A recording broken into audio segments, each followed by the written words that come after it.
Bom dia, meus irmãos, bom dia, minhas irmãs.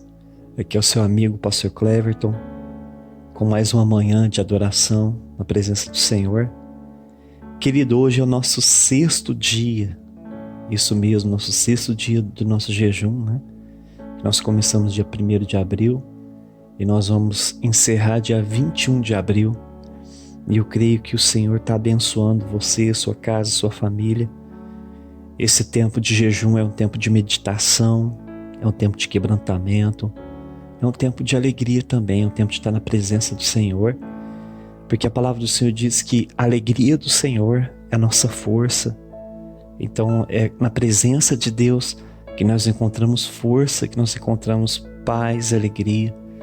A palavra do Senhor diz, querido, que o reino dos céus não é comida nem bebida, mas é justiça, paz e alegria do Espírito Santo. O que significa isso, pastor?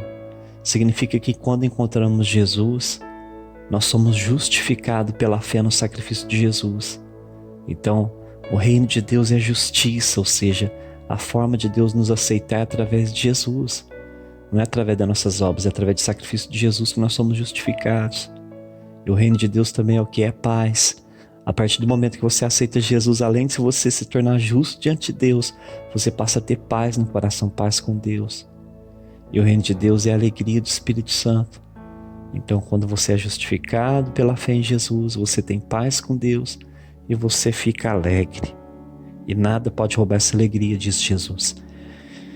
Querido, hoje nós vamos ler um texto aqui no livro de 1 Coríntios capítulo 1, versículo 9 e 10. E o tema de hoje eu vou falar sobre unidade, união, né? A gente está vendo que está faltando unidade hoje em dia nas famílias, nas casas, nos lares, no trabalho, na igreja. E eu gostaria de falar um pouco sobre essa unidade. Então aqui no livro de 1 Coríntios capítulo de número 1, versículo 10 diz assim: Irmãos, pelo nome de nosso Senhor Jesus Cristo, peço que todos estejam de acordo naquilo que falam e que não haja divisões entre vocês. Pelo contrário, que vocês sejam unidos no mesmo modo de pensar, no mesmo propósito. Pois, meus irmãos, fui informado a respeito de vocês por alguns membros da casa de Cloe que há briga entre vocês. Eu me refiro ao fato de cada um de vocês dizer: eu sou de Paulo, eu sou de Apolo, eu sou de Pedro, eu sou de Cristo. Será que Cristo está dividido? Querido, alguém disse certa vez que a união faz a força. Ou seja, quando uma família, uma comunidade, uma empresa, uma sociedade está unida num só pensamento e numa só intenção, ela se torna forte, ela se torna vencedora. Do contrário também, querido, é uma verdade também quando há uma desunião de propósito, de pensamento. Então a família, a comunidade, a empresa, a sociedade, a igreja dividida, ela não é vencedora. Ela se torna fraca, essa família, ela se torna desestruturada, né? Então ela não prospera. O ambiente de uma casa dividida é um ambiente hostil. O ambiente de uma empresa dividida é um ambiente hostil. Uma igreja dividida é um ambiente hostil. Mas onde há união, aí há paz. Lá no livro de Salmos, capítulo 133, o salmista Davi diz assim: ó quão bom e suave é que os irmãos vivem em união, que os irmãos vivem em comunhão. E depois no último versículo ele diz assim, que aonde há união, o Senhor ordena a sua bênção e a sua vida para sempre. Olha que interessante. Está dizendo lá no Salmo sobre o poder da unidade, no Salmo 133, que a união das pessoas se torna poderosa. E por que ela se torna poderosa? Porque o salmista diz que Deus derrama o seu poder. Aonde há união, Deus está trabalhando. É isso que quer dizer o Salmo 133. Aonde tem a união, tem comunhão, o Espírito Santo está trabalhando.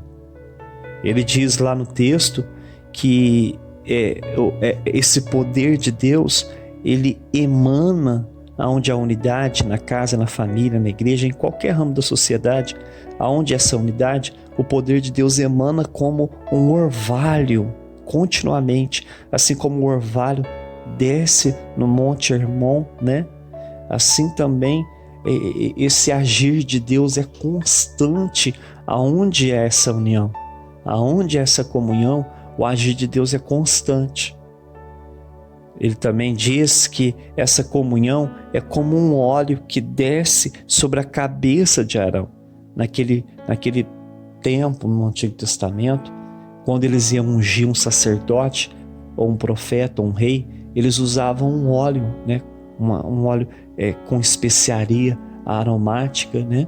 E eles derramavam na cabeça, e o derramar dele, através do derramar, aquele óleo precioso, cheiroso, ele escorria, né, pelo rosto, pela face do sacerdote, pela barba dele, pelas golas das vestes, e ficava todo, né? Ficava todo aquele cheiro agradável, né? Que exalava através daquela unção. Assim também, querido, quando você é ungido com a unção da comunhão da unidade, você vai exalar o perfume de Cristo. O apóstolo Paulo disse certa vez que nós somos o perfume de Cristo, querido. Então o perfume de Cristo, ele é agradável. Quando Jesus caminhava na terra durante seu ministério terreno, a palavra do Senhor diz que Jesus agradava tanto a Deus como os homens, através da sua conduta, através das suas palavras, através da sua sabedoria, da sua forma de atuar. Querido, lá no livro de Amós, capítulo 3, versículo 3, diz assim: como andarão duas pessoas juntas se elas não estiverem de acordo? É impossível, querido, duas pessoas caminhar junto. É impossível um relacionamento, no namoro, no noivado, no casamento, esse relacionamento dar certo se não houver a comunhão, a unidade, um só propósito. Aqui no texto que nós lemos hoje, para a gente estar finalizando, 1 Coríntios capítulo 1, versículo 9 e 10, o apóstolo Paulo aqui, ele escreveu uma carta para essa igreja a fim de corrigir ela por causa do quê? Da imaturidade dos irmãos. Eles estavam unidos com Cristo, porém vivia dividido entre si. Mas, irmãos, como que pode haver coerência nessa divisão? Pense comigo. A palavra de Deus diz, querido, que a igreja é o corpo de Cristo. Jesus é o cabeça desse corpo.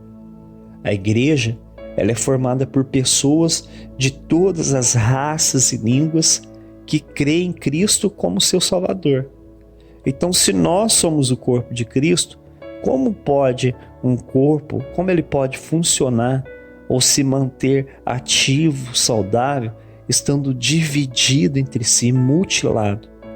Como Paulo diz em 1 Coríntios capítulo, acho que se não me engano, 12, falando sobre dons espirituais, como pode o pé dizer para a mão que não precisa dela no corpo? Ou como pode os olhos dizer para os ouvidos que eles não são úteis para o corpo? Paulo chama isso, querido, de meninice, pois todos os membros do corpo são úteis e cada um tem uma função diferente. Paulo finaliza com um pedido: sejam completamente unidos num só pensamento e numa só intenção. Então, querido, cada um tem um papel diferente do outro. O papel do esposo é diferente do papel da esposa no lar. O papel da esposa é diferente do papel do esposo. Então, cada um deve ficar, né, naquilo que foi chamado, né? Cada um deve respeitar o espaço do outro para que haja comunhão. O papel dos filhos é diferente dos pais é diferente dos filhos, né? O papel de um pastor na igreja é diferente dos membros é diferente do pastor. Então, eu creio que cada um tem uma função. Assim como no nosso corpo, querido, cada parte do nosso corpo tem uma função, todos são úteis, né? Para a manutenção do corpo, para que o corpo esteja saudável, funcione, cada um tem que fazer a sua função. Então, querido, aqui só para encerrar, aonde há unidade, aonde há união, o Senhor vai ordenar a sua bênção e a sua vida para sempre. Meu desejo, a minha oração nesse 6º dia de jejum é que o Senhor derrame um espírito de comunhão na sua casa, no seu trabalho, aonde você estiver, na sua vizinhança, na igreja, independente da sua religião, que o Senhor derrame essa união. E a gente sabe que essa unidade, ela vem através de Jesus. Jesus, ele derramou em nós o Espírito Santo para que nós possamos ter um coração cheio de paz, né? Não um coração atribulado. Então o Espírito Santo, ele mantém essa unidade dentro de nós. Essa comunhão dentro de nós é gerada de dentro para fora, então nós passamos a ter comunhão com as pessoas em nossa volta. Então vamos fazer uma oração. Pai, nós te agradecemos por mais um dia na tua presença, meu Pai. Hoje é o 6º dia de jejum, Senhor. Hoje nós falamos sobre o poder da unidade. Meu Deus, a união faz a força. Meu Deus, uma família, uma comunidade, uma empresa, uma sociedade, a igreja, quando ela está unida num só pensamento, numa só intenção, ela se torna vencedora, ela se torna forte.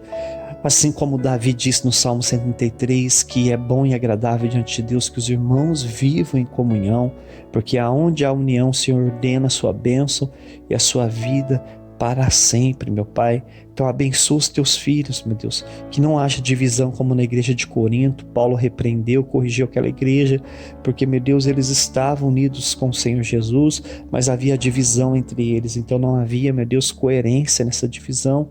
Meu Deus, dê entendimento para o homem, para a mulher, para que eles vivam bem dentro do lar. Dê entendimento para os pais, para que vivam bem com os filhos. Dê entendimento, sabedoria para os filhos, para que eles convivam bem com seus pais. Nesse momento de quarentena, meu Deus, eu sei que é difícil o convívio, meu Pai, porque cada um, meu Deus, eles tinham, meu Deus, a sua maneira de viver, o seu estilo de vida. Um ia para o trabalho, eles se encontravam somente à noite, Pai. Agora eles estão ficando 24 horas todo dia dentro de casa, Senhor.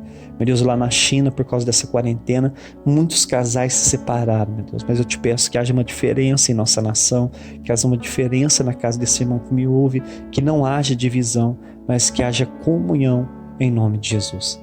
Querido, que Deus te abençoe e até amanhã no nosso 7º dia de jejum, se assim Deus nos permitir.